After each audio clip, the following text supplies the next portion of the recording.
afternoon and welcome to the House Environment Committee. This afternoon we are going to continue taking testimony on H.230 and act relating to the management of fish and wildlife, and we welcome Mary White from the Farm Bureau.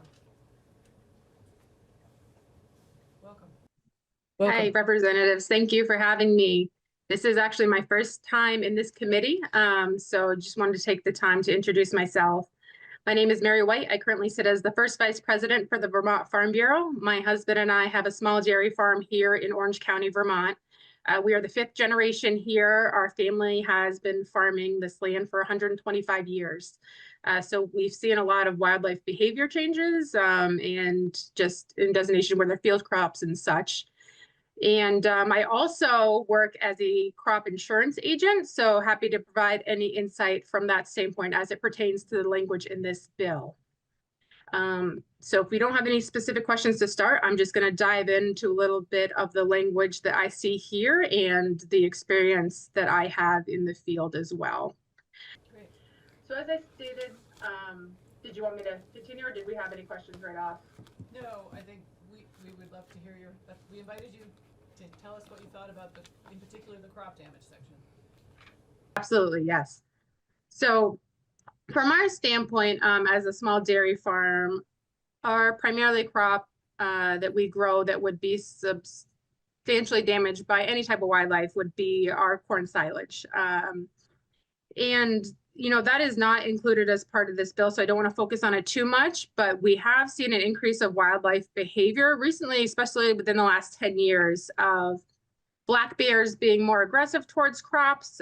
We try to rotate our corn as much as we can. We are a very small farm, so some of our fields are 3 acres, some are 20 acres, and we really try to utilize crop rotation, no-till planting, all the things to try to help deter, but we always estimate a 10-acre loss damage on our small farm every year, which equates to over $10,000, so $1,000 in acres of direct loss that we've now had to kind of plan into our own risk management to equate for every single year due to black bears.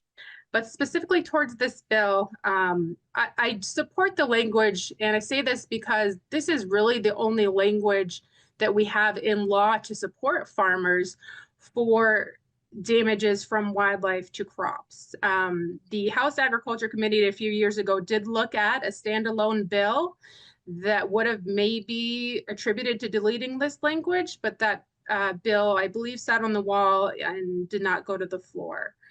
So really the damages suffered on this relate to deer, and specifically the incidences that we see deer from as a farm perspective is really forages. So we're talking about crops that people plant, whether they're vegetables. When hemp was a huge trend here, 2020 and 2021, there was a huge concern with hemp crops and deer getting into those crops.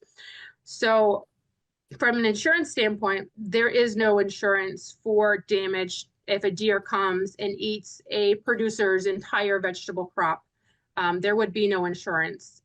So that farmer would lose that significant source of income. And with some of these crops, they might not have time to replant depending on the time of year. They might lose their peak harvest. It might be early in the harvest and they have time, but it's really hard for a farmer to prepare for that type of loss when our growing season is so short.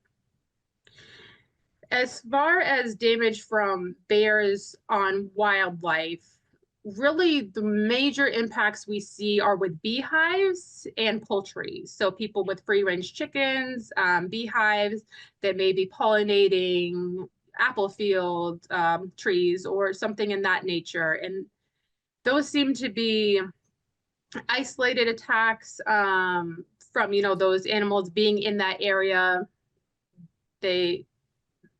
Black bears usually, I really haven't experienced black bears attacking cattle or things like that. That's more coy dogs, I would say, that we've experienced.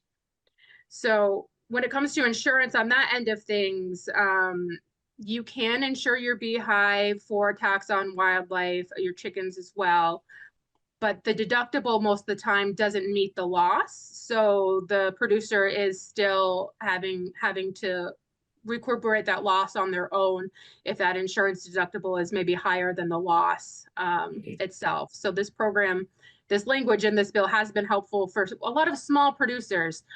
You know, we don't have a lot of huge apiaries here in Vermont. These are people with a couple beehives that are probably diverse farms that have vegetables as well and other crops, but losing one part of a diverse operation can be detrimental to a small farm just because the income is focused and limited on each individual crop.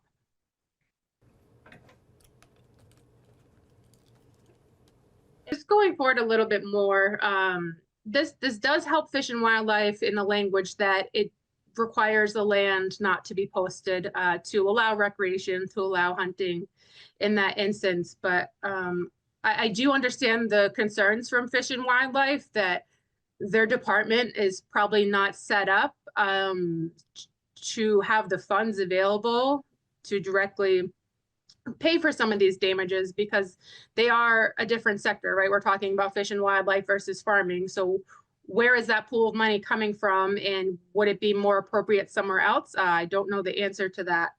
But I think this is very important to farmers, and I would be very hesitant to delete this language. I do think it could use some reworking to make it work better for farms today and the different exposures we see, but I would be hesitant to delete it altogether. Thanks for your testimony. We did get a list of, well, I guess I'm curious, so have you personally applied for a crop damage loss with the Fish and Wildlife Department?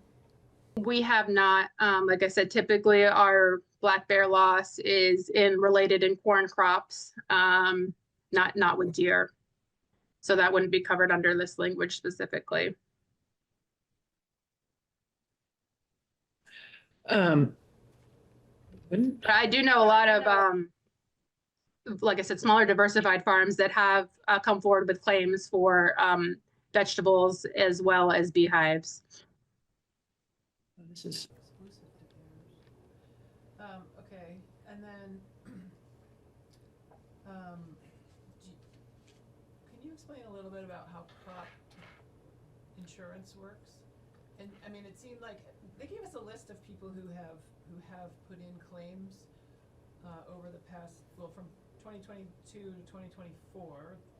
There were only 1, 2, 3, 5 claims, and they have quite a range in their value on them. One of them is quite high, and actually it does say by deer, so I think deer is covered. I mean by bear. Yeah. It's bear and deer both covered. Yeah, because some of these are from bear and some are by deer, and these are the payments that Fish and Wildlife has made to people, so they cover both. Okay, yeah. And The way I read the black bear language, it seemed to be specific to yeah, I can see why. livestock almost. Right. But then the crop damage amounts range quite dramatically from $1,600 to $150,000. So since you are familiar with how regular crop insurance is, would you just give us a little primer on that? How does it work? Absolutely. Traditional crop insurance is run through the Risk Management Agency. It's a USDA program. And the crops that are eligible for your standard policies in Vermont are going to be apples, corn, soybeans, really your standard crops. It's not going to get into anything that you would plant as far as vegetables or other fruits. Apples are really traditional to Vermont, so those are an insurable crop because that crop production history is behind it. So the way that it works is a farm unit is viewed as not just one field, but entire farm premise. So let's take our home farm, for example. We have 72 acres of tillable land here at our home farm, but our fields range from 20 acres to 3 acres just due to the Vermont landscape. We've got a lot of forest land that runs behind our fields to the river. There's a lot of hedges that have separated some of the fields just for wind barriers and such. So we have a lot of smaller fields. And if there was a loss on our farm, it's viewed as the 72 acres as a whole is viewed as one unit. So to have a 50% loss, that's a significant amount of damage for a crop insurance policy to pay out due to the large number of acres. If it was just on that 1 3-acre field and we suffered damage there, that would be more obtainable for an insurance policy, to meet that deductible per acre loss. But since it's viewing it as a farm, as one unit, that's where producers really struggle with some of these damages, because the bears and other wildlife, they target one area. If the bear knows there's corn in this one field, it's probably going to stay in that field if there's enough food there for the bear to sustain. It's not going to travel to this other field on the other side of the farm when it has significant feed right in front of it. And on the apple side, usually it's apples that have fallen. We don't really get a lot of claims from black bear damage in apples. That's more deer, I guess. It would mainly be apples fallen that have already fallen, and you would think that that's not a prime harvest opportunity anyway, so we don't see a whole lot of losses on that end. Do members have questions? Representative Austin and then Nora. Yep, hi, thank you. I'm just wondering, across the country, like, what kind of mechanisms do farmers use that is successful in protecting their crops, or are there any? Yeah, so right here in our home state for Vermont, it's really we utilize hound hunters, and we have some very professional sportsmen that will come every year and utilize dogs. That's been our best risk management tool that we have right now, along with crop rotation, like I said. But we've seen the bears have somewhat figured out the pattern, it seems. But those are two that really hit home. And like I said, for the hemp crops, it was, people decided to put up fencing around. So sometimes if you see a beehive, people will put up fencing, electric fences around the beehives, just again, as a first front of risk management for them. But I have seen those fences torn down because the bears are so motivated to get to the bees. So from a larger standpoint, I guess across the country, I couldn't speak too well to that, but those are the main ones I see that people have tried in Vermont. And again, there's no perfect. Wildlife are hard to predict sometimes. Behavior changes once they adapt to something. I wouldn't suggest fencing in larger fields because that could cause harm to other wildlife as well, and would be very hard for a farmer to work around. So, but something like a beehive, I know people have tried fencing there. Some people fence in their gardens as well. You talk about deer fencing. It's a common practice for, again, just to provide that first line of defense. But if an animal is motivated enough, the fence is only a barrier. Thank you. Representative Norton. Yes, thank you for your presentation here this morning. Very helpful. Or this afternoon, I guess it's afternoon. Section 11, where you were suggesting that maybe we shouldn't delete it. What would you propose to change? The reason why I ask is that my recollection from the Department of Fish and Wildlife is the problem they were trying to solve with that particular section is that since there were no limits on the number of loss applications that were allowed to be submitted, there were just a small handful who were kind of seen as abusing the system, submitting multiple small claims that DFW was having to continue to process. So what would your thoughts on suggested changing be? I think that I think this policy, I don't know exactly when it was written, to just try to put a time frame on it and how agriculture has changed since then. But I would like to see, that might be something that's beneficial, a limit of applications per farm. Or for me, it's always, from an insurance side of things and a business side of things, it's always, what are you doing to prevent future losses of this type? Like to their point, if something keeps happening and happening and happening, are we trying to prevent it at all, or are we just letting this happen? So, risk management is, insurance is a transfer tool. So we're just transferring that risk somewhere else. But there are things, like we suggested, like fences or crop rotation, or what are we doing to actively, try to deter this from continuing to happen if someone does have a loss. I don't know if there's any language like that might fit into this. I don't think crop insurance should be a requirement because it really doesn't apply. That's more for your larger risks and perils of, wind, hail, drought, excessive rains, things like that, flood. So wildlife really isn't on a heavy hitter. It's not why someone signs up for crop insurance. So I don't think crop insurance should be a component, but I would think that maybe some sort of risk management aspect for applicants would be a reasonable compromise. It does have a limit in it, Bob, of Well, 5,000. a limit of a financial limit, but it's, what DFW was saying is it's a small number, so they would submit another application, and another application, and another application. So how do we stop that repetition? How does that farmer say, okay, I did my due diligence, so to speak, to try to prevent this from happening again? And if it's justifiable that they tried, maybe there's some language there. No, you're not understanding. This farm in 1 year. How do they get that if there's a $5,000 limit? Right. That's what I was going to question too. Maybe that's the loss they submitted. They said, this is my actual crop damage, and they only got the 5,000 limit. I'm not sure. That's a good question to clarify, because that one number you said was significantly higher than 5,000. Yes, it is. There's something, we'll find out more. There's more to the story.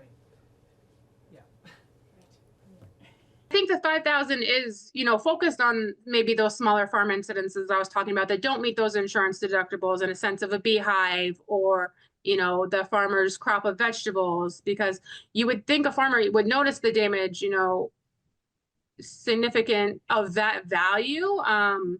For vegetables, for instance, you're usually there this time of year when your crops are planted every day. So it'd be a small time period for that damage to occur, maybe overnight, something like that. You would see the damage the next day. When it comes to a cornfield, those fields are left mostly unattended. We don't really monitor our cornfields, and some of them are backed by woods, so we don't travel them often. So that's where I see a significant more dollar damage on that side of things than I would think on a smaller produce farm. So I do think this language is helpful for those types of farms. Representative Chapin. Thanks for your testimony, Mary.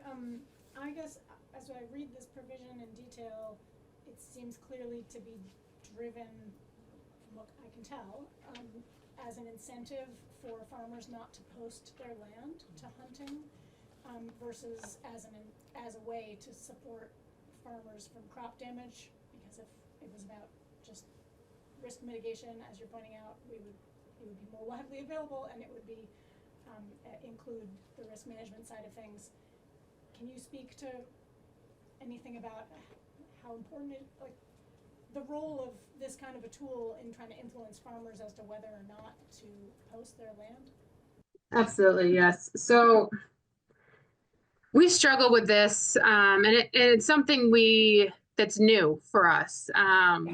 Going back even when we were growing up in the 90s and such, people didn't think much about posting their land. Either it was posted or it wasn't. Hunters were very respectful, and it was just a different time. And now we're seeing, just on our farm specifically, just for an example, that we've struggled with the concepts of, okay, if we post our land and don't reserve the hunting rights, that doesn't mean no one can hunt there. If we, as a farm owner, decide, because we have so much land, to post our land, we're really just asking people to come ask permission. So we're still allowing hunting, and we absolutely support hunting as a family. It's a tradition for us. But we just want people to know who's on our land and not have it just be a free-for-all, in a sense, because it has been abused in the past. So it's something we do struggle with, is that we have posted our land in the past just because that we wanted to know who was on our land and who was hunting it, especially, in an instance where younger people are getting involved. We have young children as well. So it is something we've struggled with. We didn't think of that would deter us from programs like this. If this was a significant program that would impact my operation, then I absolutely would have to think of that. you know, if this was something that would support a crop damage. But like you said, I think you said it exactly how it was meant to be written. It's to incentivize farmers to not post their land versus compensating us for crop loss. Thanks. Representative Pritchard. Do you find that is the most effective tool that you have been able to use as far as helping you with the crop damage concerns that you have? Has it been the houndsmen, the hounds folks that come in? Absolutely. Yes. We've had a group of people, local people that have done it for generations almost. And they're very professional, and we're very happy with their work.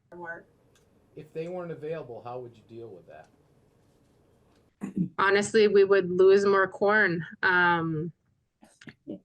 It's like I said, we're already losing almost a 10% loss every single year just due to bear damage alone. And we plant an additional 10 acres now to account for that loss. And that equates to $10,000 for us that we know we're going to lose. So we would really have to think about other strategies. And the thing is, you know, we're busy. We don't have that time to invest in the early seasons. It overlaps with cropping season for us for our third cut of hay. So, you know, we're not able as farmers to be out there to be in the early seasons for black bear. We could incentivize, you know, ask people as well to come hunt, but the hounds do such a better management job than just having people out there going to hunt, because the hounds aren't necessarily, you know, just taking a bear. They're working on animal behavior as well to move bear. You know, it doesn't always end in the decease of that animal. Do the other farmers that you know, do they utilize the same method? Absolutely, yes. It's a very popular tool right now for generations, really, that a lot of farmers use, dairy farmers specifically, with a lot of corn ground. Thank you. Can you remind us what town you're in? Corinne? Thank you. Further questions? Representative Weaver. Thank you.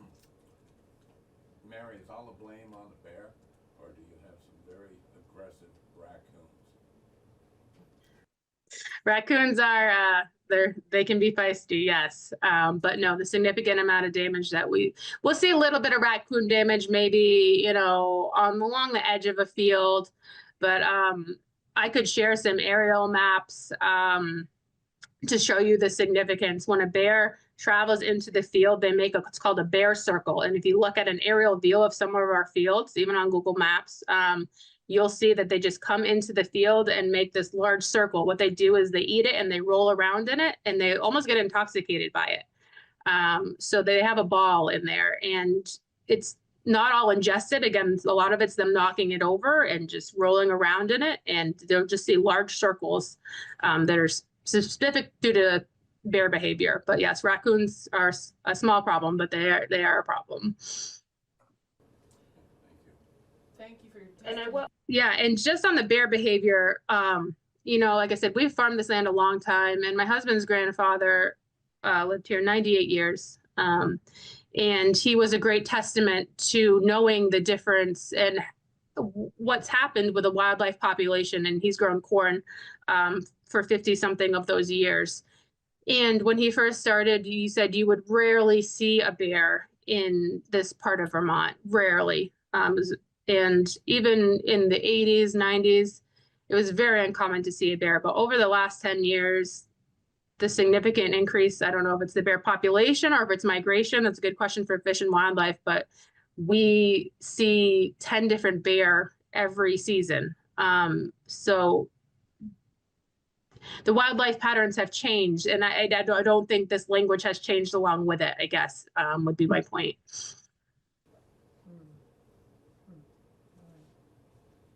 Thank you. Thanks for your testimony, and thanks for joining us on short notice today. Absolutely happy to be here, and look forward to you all continuing the conversation. All right.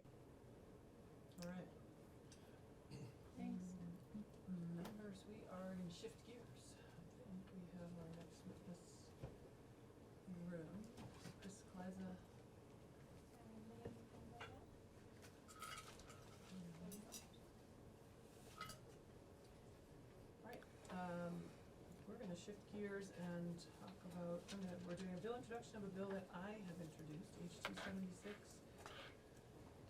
It is an act relating to the designation of state wildlands. And just briefly, it builds on Act 59 and essentially in the, I don't think it's a surprise, but in one of the working groups in the inventory called for looking at how state lands would be utilized to meet our ecological reserve category of the three conservation categories that we defined in the bill. Ecological reserve is sort of the USGS's GAP 1 type of conservation lands, essentially wildlands, unmanaged lands. And this bill is an attempt to begin the conversation around what that could look like on our state lands. It was worked on by stakeholders, including Standing Trees, who just came into the room, by way of Zach Porter. And anyway, so this is a place for us to look at the idea of how state lands could be used to meet the goals of ecological reserves. I think for me, I'm really interested in this topic because we've learned a lot in this session and in previous sessions about the importance of wildlands. A lot of these state lands are also our headwater lands. They're our steepest lands, and they, to me, are a logical starting place for where we could begin to meet the goals established in the bill for ecological reserve areas.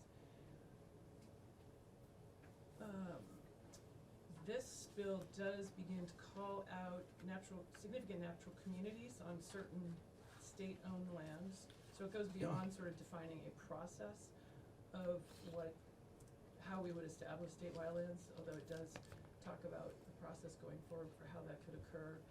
But it also does call out significant natural communities that are intact today on state lands as, again, another place to start the conversation about where we would begin to designate ecological reserve areas. I don't want to go on too long, but does anyone have any questions for me? Representative Austin? Yeah, just, I'm always now asking myself, because I don't know, how does our housing needs fit into this? And I'm assuming these lands would not be used for development. Is that? I would say no, that's not why they belong to the state of Vermont. Okay, so that, These are lands. they're that- off that. These are, primarily in state parks, wildlife management Yeah. areas, places that are acquired by the state for Right. recreation or ecological reserves. Yeah, I just see how things can change, and so just want to get a sense of if that would be possible in 10, 20, 30 years.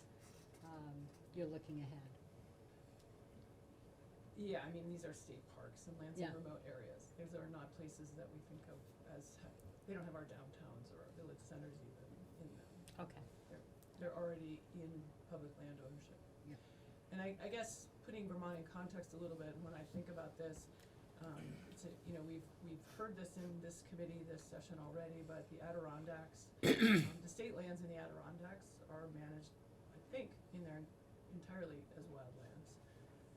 And our neighbors to the east, New Hampshire, and they have been for about 100 years. So when you hike in the Adirondacks, you get a real sense of what a rewilded, if you will. I mean, they were also heavily logged, but the state acquired them and chose to put them into a wild forest category when they acquired them. And so you get a real sense for what those old forests feel like. Again, in New Hampshire, there's significantly more wilderness areas that are on federal land. And in Vermont, our lands that are managed wildly right now are primarily in the Green Mountain National Forest, but they are a very small fraction of those lands. We are outstanding in our field in having the least amount of wildlands, I believe, even less than Maine. Maine has Baxter State Park and significant wild areas set aside. So this really is about kind of catching up and helping meet that goal that's in Vermont Conservation Design of 9 to 10% old wild forest. And I know some folks look at this and they say, well, that kind of, we'll have more wildlands in our Green Mountain biophysical regions. But I guess I would say that that's also where we have more conserved land, and in some ways, those are some of our most vulnerable areas. They're steep slopes, they're high elevation streams, and it's also where we've done the most conservation work. So is this just an additional layer of protection? Is this being more specific about the protection? I mean, if they're already protected. Right, well, it would keep them in a wild state as opposed to a managed forest state. Gotcha. Okay, thank you. With that, we have Chris Kleiza joining us via Zoom. He is a Middlebury College professor of political science and environmental studies and has some thoughts on this bill. Welcome, Chris Kleiza. Thanks very much. Thank you, everybody, for inviting me to testify. I am, as Chair Sheldon just mentioned, my name is Chris Kleiza. I'm Stafford Professor in Public Policy and Professor of Political Science and Environmental Studies at Middlebury. In 2001, I edited a book titled Wilderness Comes Home, Rewilding the Northeast, that focused on this very topic, wildlands and wilderness in the Northeast. And the book sought to survey the state of wilderness and wildlands in the Northeast, to provide an Eastern voice to the wilderness conversation, which typically centered in the Western US when you think of places like Yellowstone and Yosemite, and more to today's point, to present a model for developing a wilderness and wildland system in the Northeast moving forward. In terms of thinking about wildlands in Vermont and the Northeast, there are three central characteristics to think about. And one is this land will be recovered and restored rather than pristine, which is something people often get hung up on. It's also going to be a mix of public and private lands. We're, again, focused today on public lands, but there are folks working to protect private lands as wilderness as well. And importantly, these wildlands are going to be situated in a landscape of sustainably managed farmland and forest land. Again, we're not talking here about kind of preserving much of the state, but rather a significant, a meaningful but significant percentage of the state. In the 25 years since the book came out, there have been some real positive developments in Vermont on wilderness, wildlands, ecological reserves. More wilderness has been designated on the Green Mountain National Forest in 2006, bringing that total to about 100,000 acres. The Northeast Wilderness Trust, a land trust based in Montpelier, just a few blocks from you folks, either owns or holds forever wild easements on wildlands, totaling about 93,000 acres in New England and New York, 18,000 of which are in Vermont. And an initiative that launched in 2010 called Wildlands, Woodlands, Farmlands, and Communities is focused on thinking about New England at the region-wide landscape level, with the idea of protecting at least 10% of New England as wildlands, 60% as managed woodlands, where we'd be getting timber and firewood and other things, and 7% farmland. So as this vision makes clear, the choice is not between wildlands and managed forest, logging and ecological reserves, but it's a call for both. And turning to Vermont more specifically, this group undertook a census of wildlands in New England in 2023, and determined that Vermont had about 220,000 acres of wildlands, about 3.7% of the state. The bulk of which was, again, as Chair Sheldon recently mentioned, was in the National Forest, tens of thousands of acres also under private conservation. And it brings us to today's bill, H.276, to establish a network of wildlands and ecological reserves on state lands. This is a really exciting bill of great importance in, I think, complementing the wilderness on the national forest and private land, really the third piece of this network moving forward. Why are these wildlands so important? I know you've heard from some other folks, but let me just add my kind of thoughts. These are places where natural processes dominate and are important for many reasons.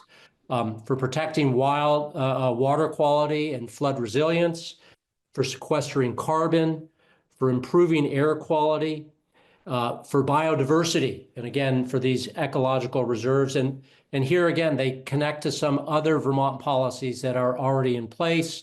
Vermont conservation design, calling for 10% of Vermont to reach old forest or old growth conditions.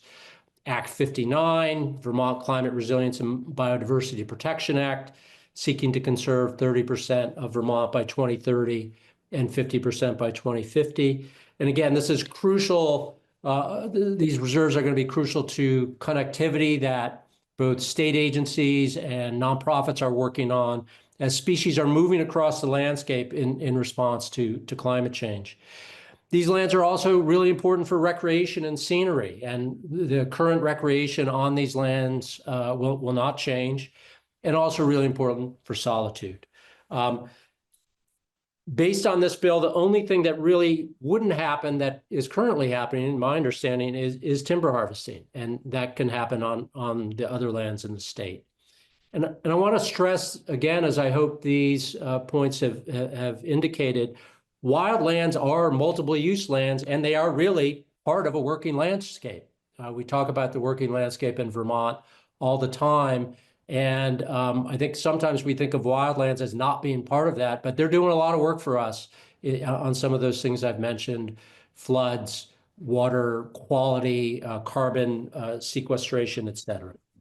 So based on the proposal in this bill, this would get Vermont to around 7%, again, getting us closer to that goal of a minimum of 10% or so. I did not compare notes with Chair Sheldon beforehand, but I just wanted to mention as well, for a sense of these forests, what they might look like, a trip across the lake to the Adirondacks, where roughly half the forest is protected as wildlands, some for now over 100 years, gives you a sense of what, with time, these places will look like.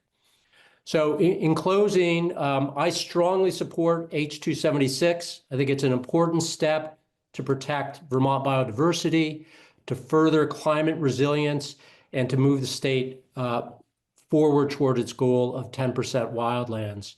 And I'll just finish up with a quote from fellow New Englander Henry David Thoreau: "In wildness is the preservation of the world." Thank you very much, and I'd be happy if anybody has any questions. I'd be happy to do my best, but thank you. Thank you for joining us. Do members have any questions? I would only add also that we don't have to go to the Adirondacks to get a sense of that feeling. Chris and I both are lucky to live in Addison County, where we have a fair amount of wilderness designated areas that are quite accessible, and you can really get a sense for how what it means to be in an unmanaged forest. All right, thank you again for joining us. Thank you. Thank you. All right, and now we have our legislative council to walk us through the bill. Haven't seen enough of you, Ellen. Nice I know, to see it's you been, back. it's been a long time since I've been in here. Ellen Tchaikovsky, Office of Legislative Counsel. So today I'm here on H.276 as introduced. This is an act relating to the designation of state wildlands. The first section is a short title, so it could be cited as the Vermont Climate Resilience and State Wildlands Act. And then section 2 is a set of findings. So on page 1, section 2, the General Assembly finds: the planet is facing the consequences of climate action and the catastrophic loss of biodiversity both globally and locally. Intact and connected ecosystems reduce flood risks, mitigate drought, sequester and store carbon, and support Vermont's biodiversity and clean water. On to page 2. Vermont's most effective and efficient contribution to conserving biological diversity and maintaining a landscape resilient to climate change is to conserve an intact and connected landscape. The Department of Fish and Wildlife, working within the Agency of Natural Resources and with Vermont conservation organizations, has developed Vermont Conservation Design, a framework to sustain the state's ecologically functional landscape into the future. Vermont Conservation Design finds that historically the vast majority of Vermont's landscape was old forest, and it is the original habitat condition for many species. The state's native flora and fauna that have been here prior to European settlement are adapted to this landscape of old, structurally complex forest, punctuated by natural disturbance gaps and occasional natural openings such as wetlands and outcrops, rock outcrops. The complex physical structure of old forest creates diverse habitats, many of which are absent or much less abundant in younger forests. As a result of the persistent structural and vegetative complexity above ground and the diverse biome below ground, and associated complex biotic and abiotic relationships that develop over time, old forests also protect water quality, sequester and store carbon, provide opportunities for adaptation of species and community relationships to climate and other environmental changes. On to page 3. And set an ecological benchmark against which to measure active management of Vermont's forests. Although there are small patches of old forest scattered across the state, old forest is absent in Vermont as a functional component of the landscape. Allowing about 9% of Vermont's forests to become old forest will bring this missing component back to Vermont's landscape and offer confidence that species that benefit from or depend on this condition can persist. And, in most forests, passive restoration will result in old forest conditions. Only approximately 4% of Vermont and 3% of New England are managed as ecological reserves as defined in 10 VSA Chapter 89 to assist with restoration of old forests. State lands provide only 2% of Vermont's average annual timber harvest volume. 90% of state lands are located in forested headwater settings, which are particularly susceptible to generating runoff during storm events, given their topography and geologic setting. On to page 4. 2023 Action Resolve number 59 called for prioritizing ecological reserve areas to protect highest priority natural communities and maintain or restore old forests. To meet the goals of 2023 Action Resolve number 59, the state of Vermont requires a statutory landscape designation to facilitate the establishment of ecological reserves on state lands. And just to remind you, Act 59 is the 30 by 30, 50 by 50 statute. So Section 3 starts the statutory language. It's creating a new chapter in Title 10, Chapter 90, State Wildlands. The first section, 2810, is a purpose section. The purpose of this chapter is to ensure, for the benefit of current and future generations of Vermonters, and for the entire community of life in the Green Mountain State, an enduring resource of publicly owned wildlands. Section 2811 sets out definitions for this chapter. Conversion has the same meaning as in the 30 by 30 statute, which means a fundamental change in natural ecosystem type or habitat, natural or undeveloped land cover type, or natural form and function of aquatic systems. So it's a fundamental change to the habitat type. The next definition is core area. It's an administrative land management designation used by the Agency of Natural Resources in long-range management plans for state lands. Highest priority natural communities and habitat features means conservation targets critical for an ecologically functional landscape that are identified in the Agency of Natural Resources Vermont Conservation Design. On to page 5. Land Management Classification 1.0, Highly Sensitive Management, means an administrative land management designation used by the Agency of Natural Resources in long-range management plans for state lands. And Land Management Classification 4.0, Intensive Management, means an administrative land management designation used by the Vermont Agency of Natural Resources in long-range management plans for state lands. So some of this language in here is part of what A&R is already doing in their long-range management plans. Natural area has the same meaning in 2607, and 2607 is part of the Forest Parks and Recreation chapter, and these are limited areas of land that have retained their wilderness character, although not necessarily completely natural and undisturbed, or have rare and vanishing species of plant or animal or similar features of interest that are worthy of preservation for the use of present and future residents of the state, and may include ecologically, geologic, scenic, and contemplative recreational areas on state lands.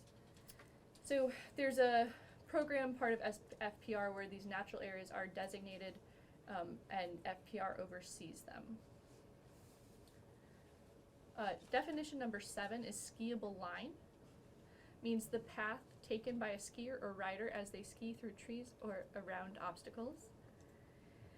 And then wildlands is defined. So wildlands means a land management designation within the category of ecological reserves as defined in 2802 of any size and current condition, permanently protected from conversion, and explicitly intended and managed to allow natural processes to prevail. So the next section, 2812, is setting up a designation for state wildlands. The following areas are designated as state wildlands, except as described in 2814. All state managed natural areas and core areas. These are areas as defined above that are already designated either by FPR or by A&R in their long-range management plans. All areas designated as Land Management Classification 1.0 Highly Sensitive Management as of January 1, 2025. On to page 6. All highest priority natural communities and habitat features identified by Vermont Conservation Design on state lands. And then there's a whole list of state parks. I don't need to read them all. Okay, okay. Yes, so 4 through 24 are state-owned lands, specific state parks, state forests, and wildlife management areas.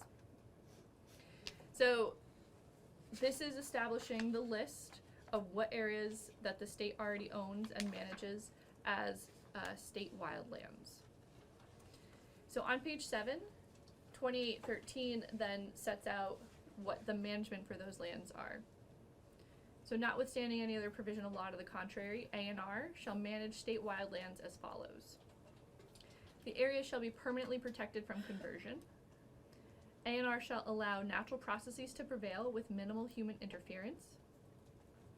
There shall be no vegetation management, including timber harvesting, pruning, cutting, herbicide application, salvage logging, or removal of diseased or infected trees.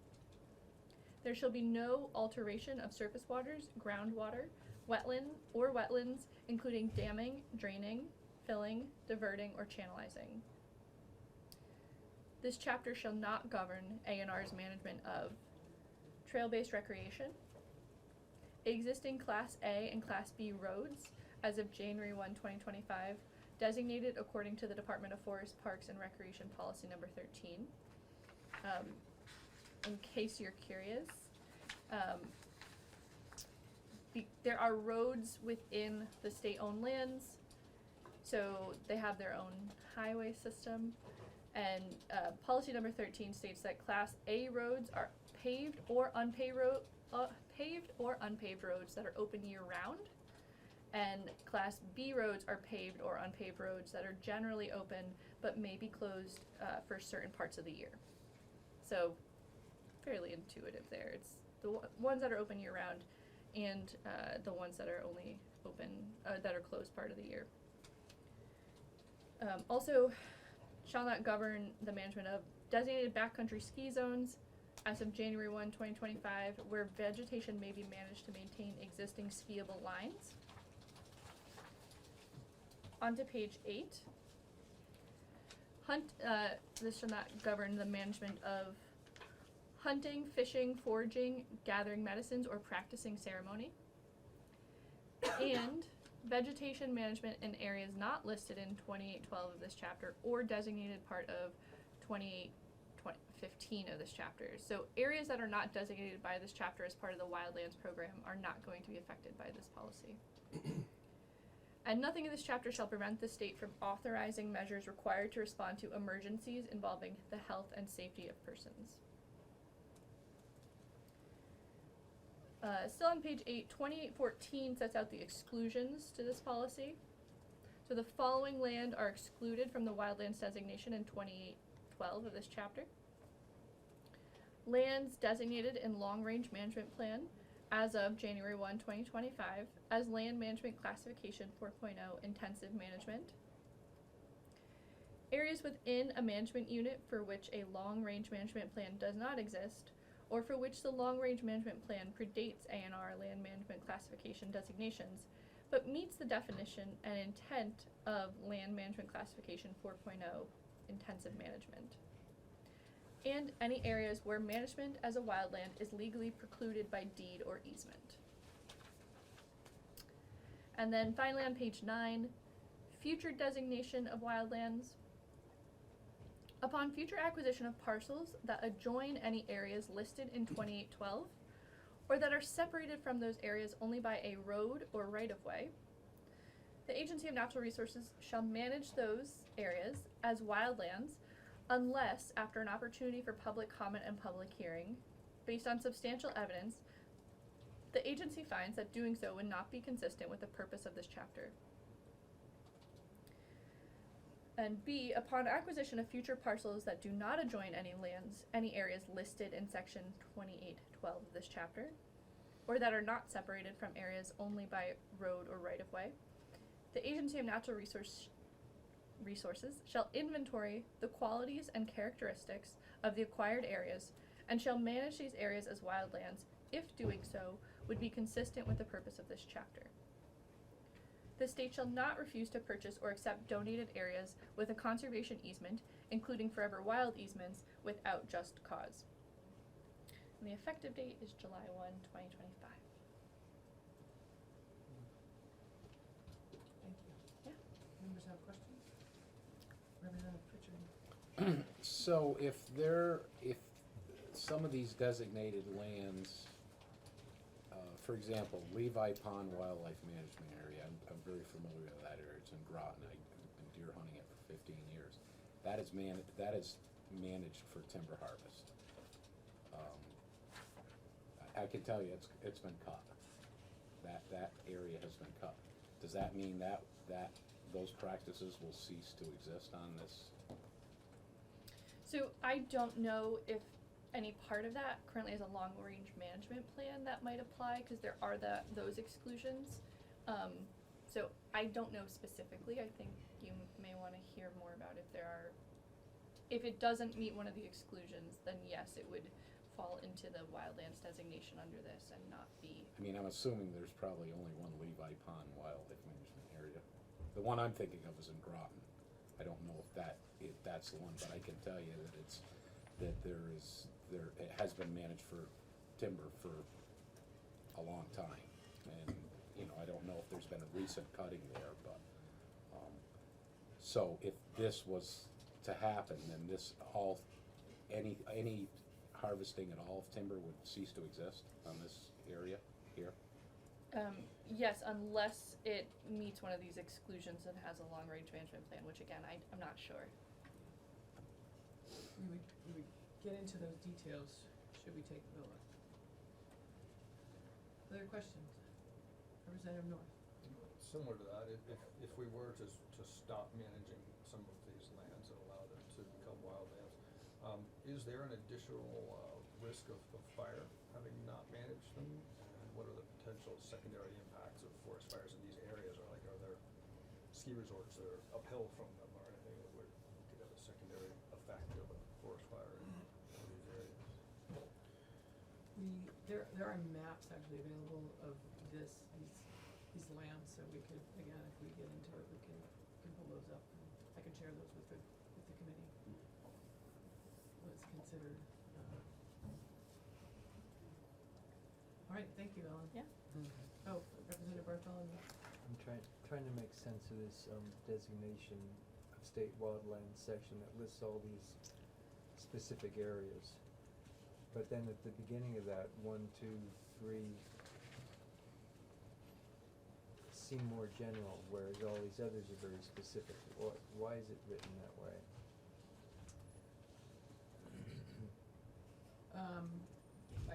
To capture. And where I'm going with that too is how do they decide which parks and areas are on the list? Well, I think it has to do with where there are significant natural communities, right? So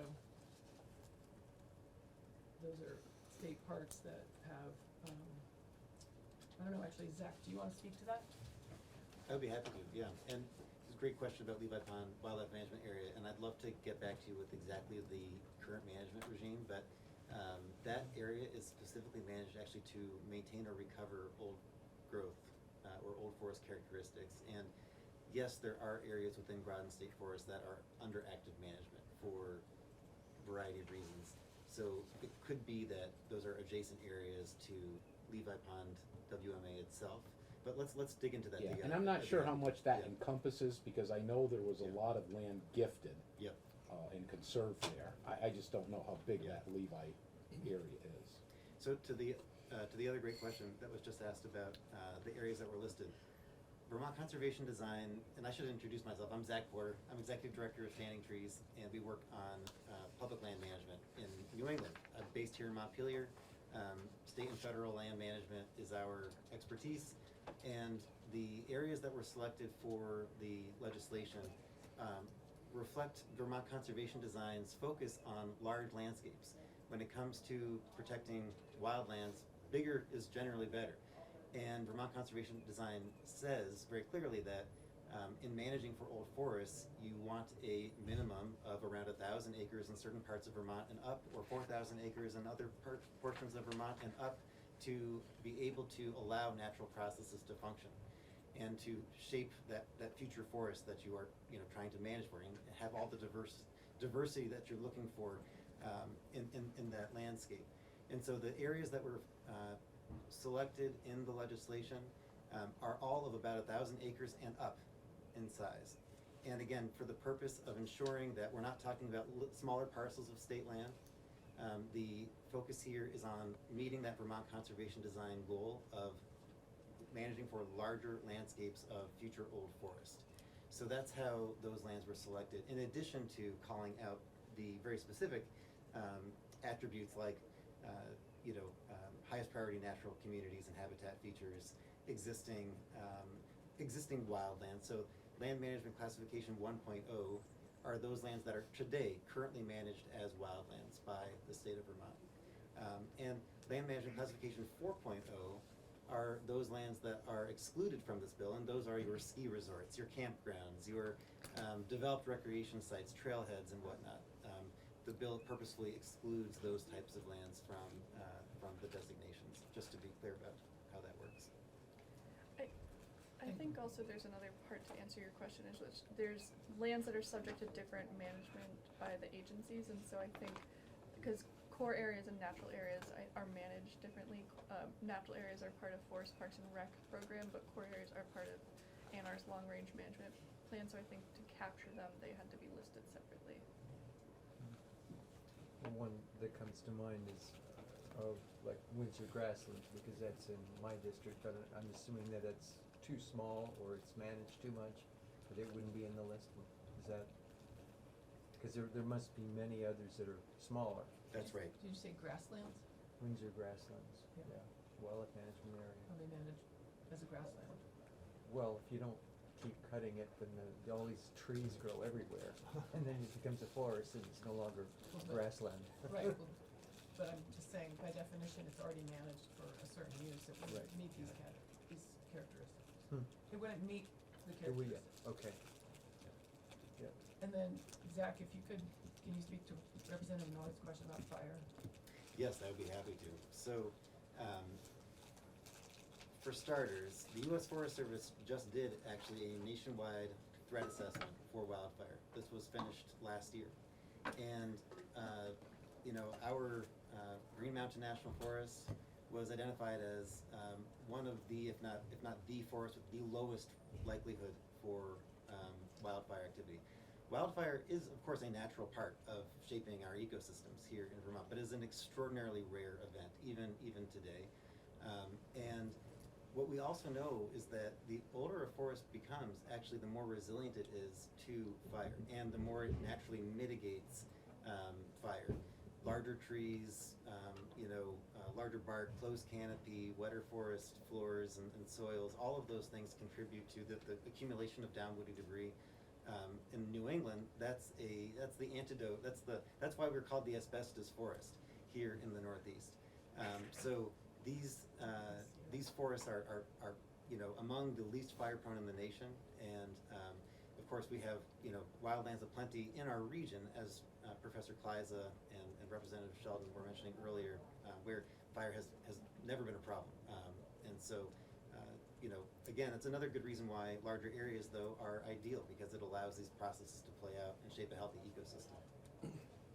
And again, the bill does not prohibit, if God forbid there were, structures, lives, endangered. This bill does nothing to prevent the state of Vermont from doing what's necessary to protect property, life, and that's a critical part of course, the management of state lands like this too. Further questions? All right, great. Thanks, Ellen. Thank you. All right, members, we are, our next item is not till 3 o'clock, so we have a little. Oh. Just entered the Oh. room that I was just running into. Sure. Rob Leclerc, are you? Well, he didn't enter, so I gave you Oh, the waiting room. okay. Do you want to let him in?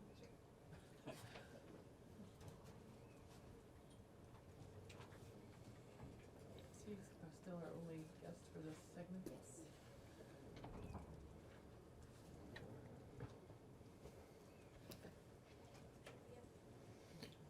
Let's see.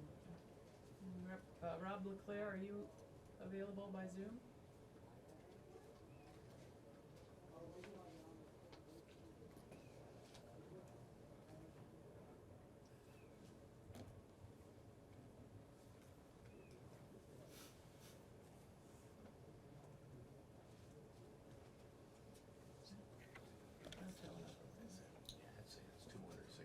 Yes.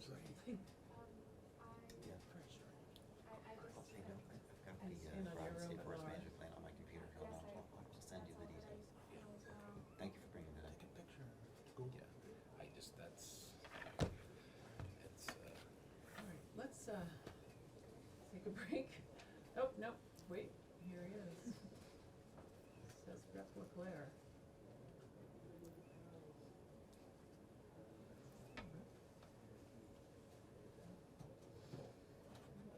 Representative Leclerc, can you hear us?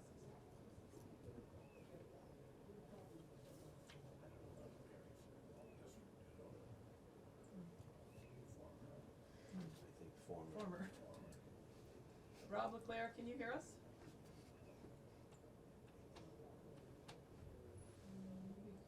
Can you try unmuting? You may hear us fine, I can't hear you.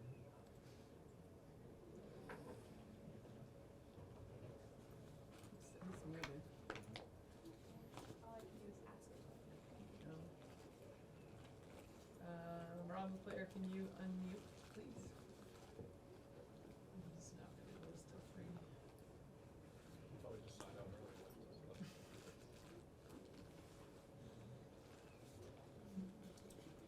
All right, let's take a 7-minute break and see if Rob, if he'll be available at quarter till.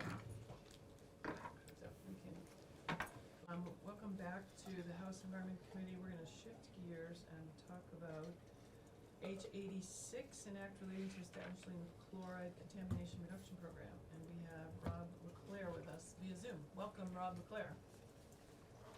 Madam Chair, can you hear me and see me okay? It's been a while since I've had anything to do with Zoom. Yeah, maybe you could put your mic a little closer to your mouth and or That's a little better? a little better, but if someone by the, could you turn that up with the plus You got the signs? plus on your side. Try that, Rob. Okay. No, that's not. Sorry about that. I think some of my equipment's a little antiquated. Well, thank you for the opportunity to speak with you about H.86. Let me give you a little bit of background. My name is Rob LeClaire, and I'm associated with a business out of East Montpelier, Vermont called Land Care Agri-Services. It's a business that's been around for about 25 years, and in the winter months, we sell a tremendous amount of sand salt mix, sand and salt. The last 10 years, I've been involved in it from a principal perspective.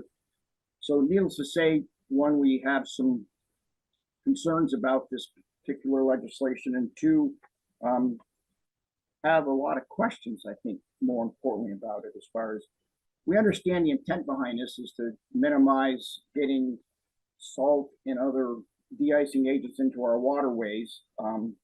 But one of the questions that we have is, in this bill, it refers to the best management practices. Can anybody explain to me, are there any best management practices out there currently that we're not aware of? Yes, V-Trans has BMPs and the state of New Hampshire's had them for 10 years. Uh-huh. And is any way that anybody that's a commercial salt applicator could have access to those on a voluntary perspective? Sure, I guess so, yeah. I don't manage them, but yeah, we got a copy of New Hampshire's. Okay, well, how about getting that? Because obviously my concern here is, and ours is that we're probably the largest supplier of salt to the commercial side of this business in probably Washington County. And most of the applicators out there have no idea about these best management practices, but I can assure you that they are using them, because in the nature of this business, it is in their best interest to use as little of the salt as they possibly can per application, because obviously it's very expensive. Again, I understand where you're trying to go with this as far as for the waters, but I would suggest if there was a way to put this process in place from a voluntary perspective, and also the amount of salt that gets used, I think it's going to be the motoring public, and we have a lot of commercial accounts, and they're the ones that dictate how much salt or how often the salt applicators show up. And I understand going through this, there is some verbiage in here about insurance and liability, but it also has some language in here that, except when the damages are due to gross negligence or reckless disregard of the hazard, who establishes that?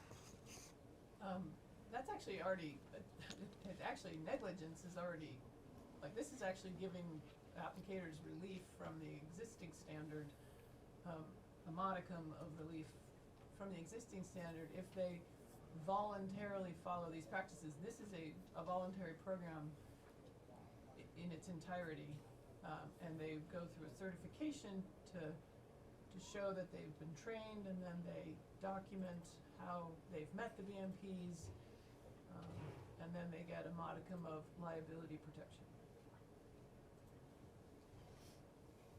Well, it's voluntary, but it talks about establishing all sorts of record keeping that has to be submitted to, I believe, A&R. Only if, Secretary of Natural Resources. only if someone wants to participate in the program. Okay, so you're saying this whole program as it stands right now is considered voluntary, Yes, 100%. and is the expectation that even when it goes through the making process, and I see that there's a annual request for funding for $250,000, that it will still continue to be a voluntary program? Yes. It's been voluntary in New Hampshire for 10 years, and they're finding success. Well, I did not read it that way. I was not told that it would be that way, but if you're saying that, then that does alleviate some of our concerns, because Okay. we So, were concerned that there's going to be a whole program stood up around this, and obviously there would be costs associated with it as well. Yeah, no, it's all voluntary, and it's really in anticipation or in an attempt to avoid a total maximum daily load for chloride. But Rob, while we have you, sorry for that confusion, but I guess it sounds like you're a salt supplier, not necessarily an applicator at your own business. Is that right? Well, we buy a lot of salt, but there is a part of the business that does a lot of application as well, has commercial counts. So basically, anybody who does much of any snow plowing is generally a salt or sand applicator as well. Yeah. Would you mind speaking a little bit to your experience with sand? How long have you been doing this work? Well, the business has been in business for about 25 years, Madam Chair. I've been associated with this business for probably a little over 10. Okay. I guess we've been sort of interested in whether or not there would be locations where sand could be as effective or more effective than salt, but for potential sort of perceptions of sand. Yeah. That's a very good question, and that is kind of a conclusion that some people might come to. The thing that you run into is a couple things. One is that sand itself doesn't have any real de-icing or melting capability. It may, as say, if you're putting it on ice or something, when the sun comes out, it may help facilitate that. But when you have a situation where, say, like you have a freezing rainstorm or something like that, you can apply the sand, but then what happens is the sand literally gets washed away. And what we've run into over the years is you'll have a lot of commercial accounts that they don't want the sand because of the mess that it can make with their customers coming in and out. And then obviously in the spring, you have a lot of cleanup left over. And quite often a lot of that sand can wind up in your, your streams. It goes along with your storm water. Yeah. Well, though maybe where the ice, people are of the opinion now that they want to have bare roads and they want to have bare parking lots. Yeah. We do sell a lot of sand and salt, but generally it's more for the type of driveways that say aren't paved or more the residential, not a lot for the commercial. Well, do members have questions for Mr. Leclerc? Representative Austin, sorry. So, we've run into the federal government, the EPA, looking at our total maximum daily amount that goes into our waters that end up in the Connecticut River and Lake Champlain.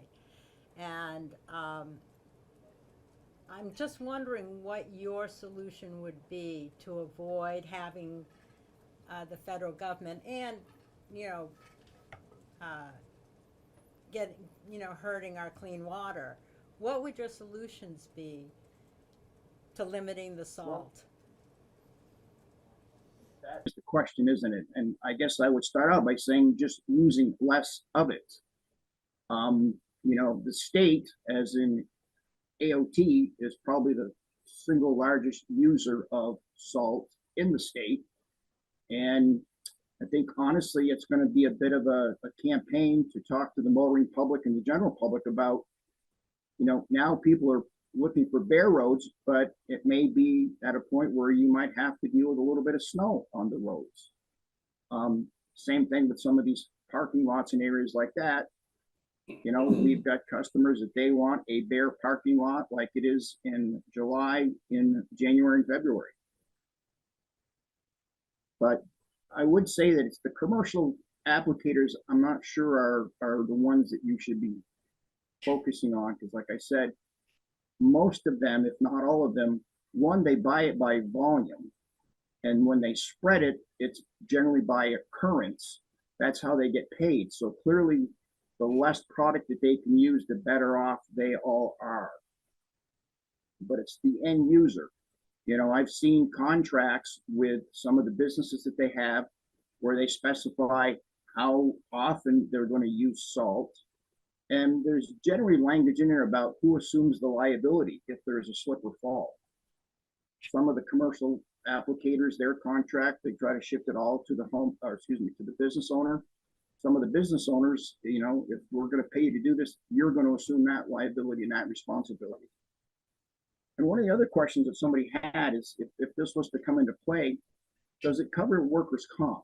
I actually spoke to a customer and they had one of their employees actually slip and it wound up being a workers' comp claim for them. I don't think it would change the way that workers' comp applied. However it's applied today is how it would be applied. Sure. That was their question. I suspected that would be the answer, but I figured I would ask. But, Do but members, if you're saying that this is all voluntary, then that certainly alleviates some of our concerns, at least initially. okay, great. Representative North. Given the fact, thank you, Rep. Leclerc, for Rob Leclerc. I understand you were a previous representative. Is that true? That was. I was, Yeah. yes. Ah, well, welcome back to the House. Thank you. First trip back, actually. Yes, yeah. Good afternoon, and thank you for your testimony. Given the fact that it is voluntary, and you're now aware that it's voluntary, would you anticipate that your company and/or the companies that you work with would want to be a part of this, given the liability protection that it offers? That's a very appropriate question. I would say initially here, as long as the record keeping didn't become so onerous that, you almost have to have additional staff. Part of this, I think, would depend on what the rulemaking requirements wind up being here. But some of the information you're already collecting when you're out doing it, in other words, when you're out billing customers, it's by the day. If you're back 2 or 3 times that day, of course. So your record keeping already, there is some additional information in here. And of course, the other part for us too is the salt storage. There's some language in here about salt storage. We have on site the ability to store somewhere between 400 and 500 tons of salt, but it is kept all under cover. So to answer your question, I would say we would certainly take a look at that, and if there was an opportunity to, help streamline things for us, I would certainly not going to say no. Okay. What about the aspect of being certified? The bill proposes a mechanism for becoming certified at once trained and passing a test or so.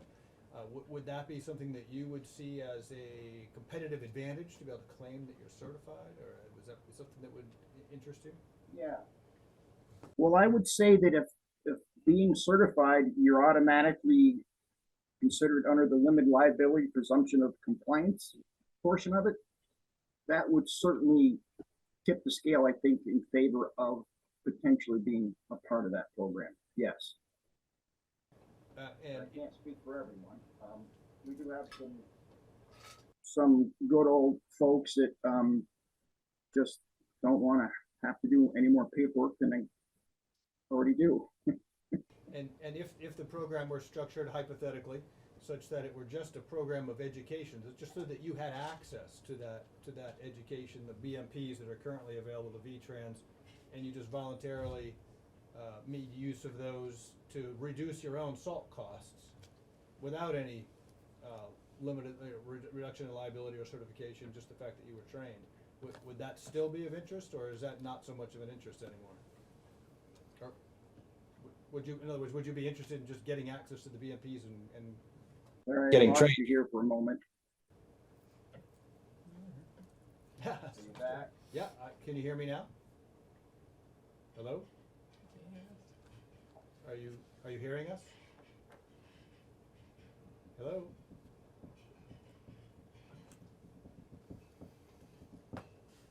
Hello? Oh, we lost him. Okay. Oh, well. Oh, well, it was a try. All right. Oh, we have one more item on our agenda this Can you hear afternoon. me now? Ah, yeah, We there can, we go. yes. Yeah. Shall we try that one more time? Sure. Okay.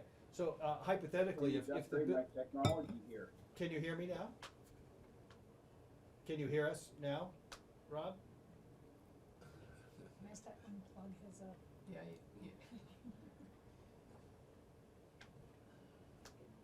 Can you hear us?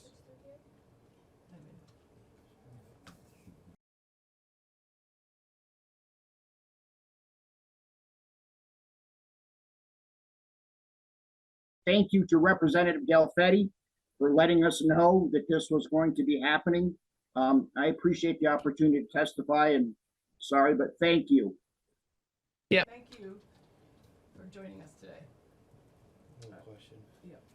This morning, I don't know, 7 o'clock, 8 o'clock, I looked at the agenda. There were Representative Leclerc and 4 other people on there.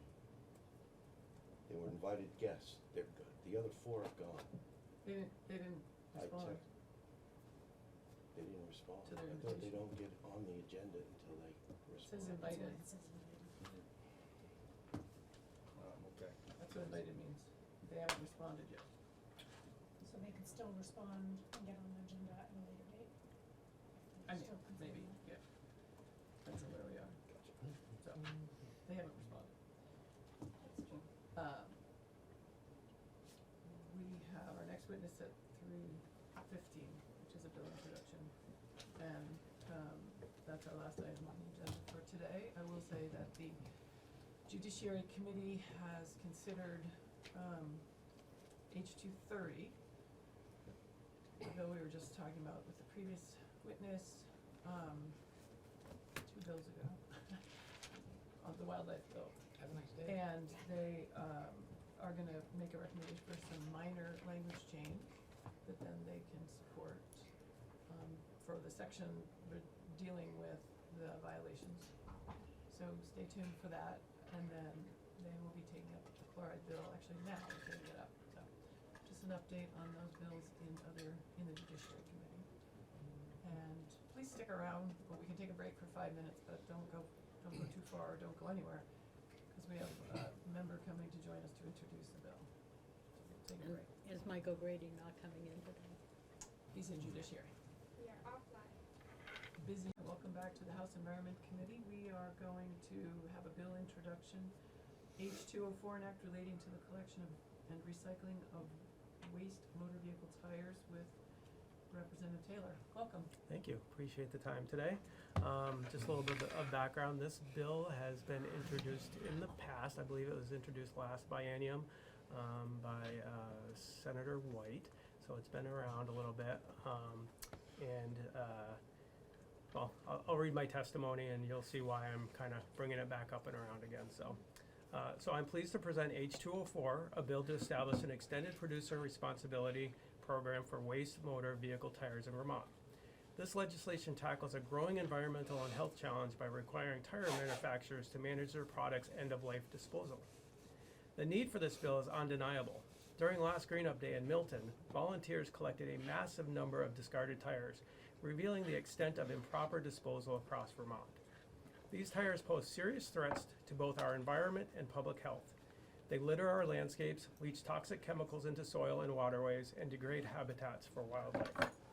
Piles of tires also increase fire risks, releasing harmful pollutants if ignited. Health-wise, water pooling in them breeds mosquitoes, with a single tire potentially producing thousands daily, spreading diseases like West Nile virus, Eastern equine encephalitis, and Zika, endangering our communities. H.204 creates a waste tire stewardship program under 10 VSA Chapter 169. Manufacturers will have to register with the Agency of Natural Resources by July 1, 2026, and submit plans for free tire collection, either on their own or through stewardship organizations by October 1st, 2026. Starting January 1st, 2027, only tires from compliant manufacturers can be sold in Vermont. The program ensures free drop-off at collection sites, accepting up to 12 tires per visit, with at least 2 facilities in every county. It aims for a 50% collection rate right from the start, with half of those tires collected needing to be recycled or reused. Beyond collection, the bill mandates annual reports starting March 1st, 2028, detailing tire sales, collections, and management methods, plus 5-year audits beginning in 2032 to keep the program efficient and effective. This isn't uncharted territory for Vermont. We've already proven EPR's work with successful programs for electronics, mercury-containing lamps, and hazardous household products. Connecticut paved the way as the first U.S. state to launch a tire EPR program in 2024, and H.204 builds on that model tailored to Vermont's needs. It reduces taxpayer burden, curbs illegal dumping, and safeguards our environment and health, all while keeping Vermont clean. Thank you, and I hope you consider H.204 further. Thank you. Thanks for I'm happy to taking introducing. any questions. I'm not sure how much I'll be able to answer, but I'll do my best. I guess I'm curious what you can tell us about Connecticut's program, like how, is it like a pink program where you have $4 a tire and then, or how does it pay for itself? I believe it's similar to some of the programs that we have here for our EPRs. I'm sure, obviously, when a cost gets, when a cost is raised for a company, they obviously will raise probably the cost for the consumer.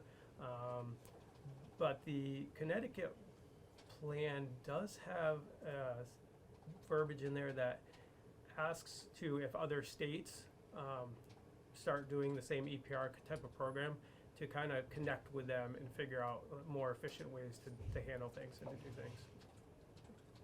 So, Representative North and then Richard. Yeah, so, I think you stated that, half the collected tires need to be recycled or reused? yes. Yeah, so is there a market for recycled or reused tires? I'm not, there's, in the Connecticut plan, I know one of their things that they asked in their bill was to look at utilizing them for roads and asphalt. Okay. So there's definitely a use for them. Okay, so what, if that's the case, why are there so many tires laying around now? I mean, why don't they get recycled or reused? Great question. Great question. Okay, let's see, I had another question and I can't think of it, so go to the next person, maybe I'll think of it. Representative Richard. Yeah, so I'm just trying to, I was in the car business for a long time, and once we did tire swap over, we usually kept those tires. Mhm. The customer paid a Would a pay fee, disposal fee, right? and there was a large outfit in Mattapoisett, Mass, that would come up and did all the Rutland County folks that I know. So I'm trying to think, how big of a problem are these just the tires from years ago we used to throw in the quarries and stuff like that, or these? I mean, anecdotally, I can say in Milton, it's been a huge problem. It's constant. And municipalities are being forced to handle it on their own and burden the cost burden on them, and yeah, so I was amazed at the amount of tires that were pulled out of ditches And green up year over year. If you live where I do, people go into the national forest and dump, and then people pull them out. Representative Logan. Yeah, I'm curious about why this has increased in intensity. It seems like probably because folks can buy tires online for less and go to a tire store where they would be expected to recycle their old tires and pay a fee for it. They still have to have somebody put them on, though. Representative Bartholomew. Just, do you have any idea why this hasn't moved in the past? You said it's been introduced before. I don't, and I figured now that Connecticut has come on board and actually passed something for their state, would definitely be a thing that Vermont should look at again, at least. Do you know if either body ever passed it? I don't believe so. Okay. But I'm not positive. Representative North.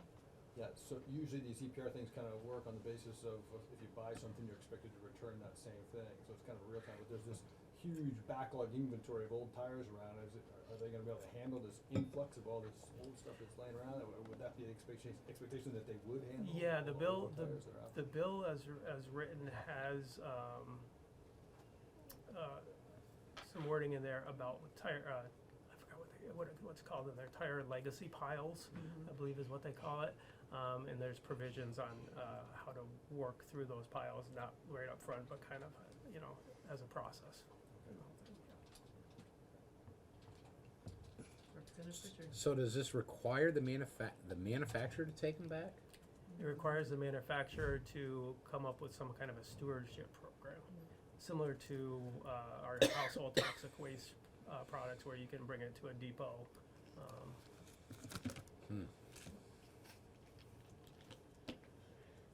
Any further questions? Thanks, Representative Taylor. Rita, did you have one? I saw I your did. finger go up, sorry. Sorry. Representative Just, I don't know if I don't think it was in here, because I read through it, but can they is there any recycling? Is there any way it can be reused? Yeah, definitely. Connecticut is looking at utilizing it for their asphalt. For their asphalt? Yeah, to Oh, mix it in with their interesting. asphalt. So, and I'm sure there's a lot of other ways. I don't There have are. that information on top of my head. Oh, okay. Yep. Thank you again. Thank you. Yeah, Appreciate thank it. you Thanks so for the time. much. Thanks. All right, members, that completes our work for the day. Any questions or discussion? Representative Sackowitz. In terms of like why do we have all these tires around even now? I'm wondering if it's because in Vermont so many of us switch our tires out every 6 months, and I bet a lot of tires get abandoned. You have a set of tires in your car in your garage. You sell that car. It doesn't have enough tread left to be worth giving to somebody else or selling, and so they just end up abandoned, and people don't want to pay to get rid of them.